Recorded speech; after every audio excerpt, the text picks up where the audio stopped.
गुरु प्रतिपदेच्या दिवशी जो भक्त श्रद्धेनं स्वामी नामाचा संकल्प करतो त्याला संकल्प पूर्ण होण्याआधीच स्वामींची प्रचिती मिळते असं म्हणतात.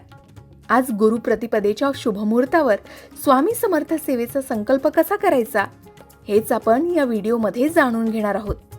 चला तर सुरुवात करूया. स्वामी समर्थांच्या भक्तीमध्ये जेव्हा एखादा भक्त स्वतःवर ठराविक कालावधीचं बंधन घालून नामस्मरण करतो तेव्हा स्वामींची कृपा लवकर प्राप्त होते असे बऱ्याच जणांचे अनुभव आहेत. त्याचप्रमाणे गुरु प्रतिपदेच्या दिवशी स्वामी नामाचा संकल्प घेतला तर तो पूर्ण होण्याआधीच प्रचिती येते असंही सांगितलं जातं. मग हा संकल्प नेमका कसा घ्यायचा, त्याची योग्य पद्धत काय, संकल्प म्हणजे नेमकं काय, या संकल्पाने होणारे फायदे काय आणि भक्तांसाठी विशेष टीप या व्हिडिओमध्ये तुम्हाला मिळणार आहे. त्यासाठी शेवटपर्यंत हा व्हिडिओ नक्की पहा. सर्वात आधी संकल्प म्हणजे काय बघूया. संकल्प म्हणजे स्वतःवर घालून घेतलेले एक आध्यात्मिक बंधन आहे. यात आपण ठराविक दिवसांत जसे 11, 21, 41 किंवा 108 दिवस स्वामींच्या नावाचा ठराविक जप करतो. जसे दररोज 11 माळा किंवा एकूण 1,00,000 जप केला जातो आणि हा जप पूर्ण करण्याची स्वामींसमोर जाहीर करतो. यात संख्या महत्वाची नसते तर सातत्य महत्वाचं असतं. तुमच्या साधनेत खंड पडता कामा नये किंवा तुमच्या साधनेत खंड पडत नाहीये ना याची स्वामी परीक्षा घेतात आणि तुम्ही यात उत्तीर्ण झालात की फळही देतात. आता स्वामी नामाचा संकल्प करण्याची योग्य पद्धत काय, तर संकल्पाची सुरुवात शक्यतो गुरुवार, स्वामी प्रगट दिन किंवा कोणत्याही शुभ तिथीला करावी असं म्हणतात. गुरु प्रतिपदेला याची सुरुवात केली तर उत्तम मानलं जातं. गुरु प्रतिपदासारख्या दिवसाची निवड स्वामी नावाचा संकल्प करण्यासाठी योग्य मानले गेले. या दिवशी सकाळी लवकर उठून स्नान करावं, स्वामींच्या फोटोसमोर दिवा आणि अगरबत्ती लावावी, हातामध्ये थोडं पाणी घ्यावं, अक्षता घ्याव्यात आणि फुलं घेऊन आणि स्वामींना सांगावं की हे स्वामी राया, मी माझ्या कार्यासाठी आजपासून पुढील काही दिवसांपर्यंत दररोज जपमाळा करण्याचा संकल्प करत आहे. या ओळींमध्ये आपण आपली अडचण सांगावी, मनोकामना सांगावी, दिवसाची संख्या घ्यावी आणि जपमाळेची संख्या सांगावी आणि असा संकल्प करत आहे असं म्हणत हा संकल्प विना अडथळा पूर्ण करण्याची शक्ती मला द्या असं म्हणावं.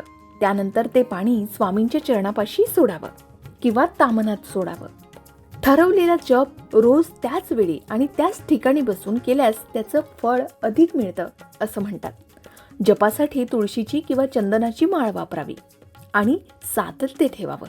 या संकल्पाने होणारे लाभ म्हणजे मनोरथ पूर्ण होतं.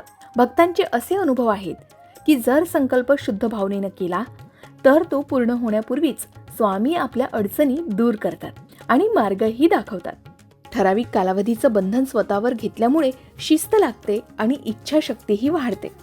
एवढंच नाही तर नकारात्मकतेचा नाश होतो.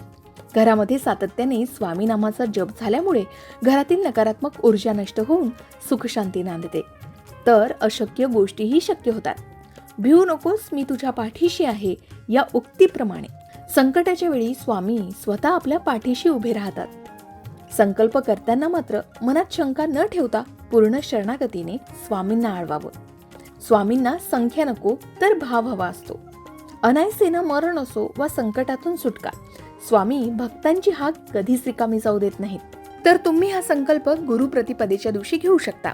गुरु प्रतिपदा ही केवळ तिथी नाही तर गुरुकृपा जागृत होण्याचा पवित्र क्षण आहे. या दिवशी गुरुतत्व अधिक प्रभावी असतं. या दिवशी केलेला प्रत्येक संकल्प सामान्य नसून दैवी ऊर्जेनं युक्त मानला जातो आणि स्वामी समर्थ स्वतः म्हणतात, श्रद्धा आणि सबुरी असेल तर माझा भक्त कधीच रिकामा जात नाही. म्हणूनच गुरु प्रतिपदेच्या दिवशी जर एखादा भक्त स्वामी सेवेचा संकल्प करतो, स्वामी नामाचं ठराविक कालावधीचं बंधन स्वीकारतो तर त्या संकल्पाचं फळ पूर्ण होण्याआधीच अनुभवायला मिळतं अशी असंख्य भक्तांची प्रचिती आहे. स्वामी समर्थांच्या भक्तीमध्ये नुसती इच्छा पुरेशी नसते तर नियम, संयम आणि सातत्यानं केलेलं नामस्मरण हीच खरी सेवा मानली जाते. आज या पवित्र गुरुप्रतिपदेच्या शुभमुहूर्तापासून आपणही स्वामी समर्थ नामसंकल्प करू शकता. यासाठी हा नामसंकल्प कसा करायचा, कोणत्या भावनेने करायचा आणि कोणत्या नियमांनी तो अधिक फलदायी होतो, या सर्व प्रश्नांची उत्तरं आपण या व्हिडिओमधून जाणून घेतले. ही माहिती तुम्हाला उपयुक्त वाटली असेल अशी खात्री आहे. तुम्हीही गुरुप्रतिपदेच्या या पवित्र दिवशी जर मनापासून स्वामी समर्थ नामसंकल्प स्वीकारलात तर नक्कीच स्वामींची कृपा तुमच्या जीवनातही जाणवेल. श्री स्वामी समर्थ कधीही आपल्या भक्तांना एकटं सोडत नाहीत. तर तुम्हालाही स्वामींच्या नामाची प्रचिती कधी आली आहे का? कमेंट करून नक्की सांगा. हा व्हिडिओ भक्तांपर्यंत पोहोचवण्यासाठी लाईक करा आणि शेअर करा आणि कमेंटमध्ये श्री स्वामी समर्थ लिहायला विसरू नका. अशाच प्रकारे सणावारासंबंधित व्रतवैकल्य असतील, उपासना असतील, पूजाविधी संबंधित आणखी काही माहिती तुम्हाला हवी असेल, त्याचबरोबर वास्तुशास्त्र, ज्योतिषशास्त्र, अंकशास्त्र यांसारख्या विषयावर तुमच्या मनात काही शंका असतील तर त्या कमेंट बॉक्समध्ये नक्की विचारा. शिवाय तुम्हाला आणखीन कोणत्या विषयावरचे व्हिडिओ ऐकायला आवडतील ते सुद्धा कमेंट करून सांगा. या संबंधित संपूर्ण मार्गदर्शन तुमच्यापर्यंत पोहोचवण्याचा आमचा हा प्रयत्न आहे, तेव्हा कमेंट नक्की करा. अशाच प्रकारच्या माहितीपूर्ण व्हिडिओसाठी लोकमत भक्ती चॅनलला नक्की सबस्क्राईब करा आणि बेल आयकॉनला क्लिक करा, म्हणजे आमच्या नवनवीन व्हिडिओचं नोटिफिकेशन तुम्हाला मिळत राहील. तसेच योग्य आध्यात्मिक मार्गदर्शनासाठी लोकमत भक्तीच्या फेसबुक पेज आणि इन्स्टा पेजला लाईक आणि फॉलो करायला विसरू नका.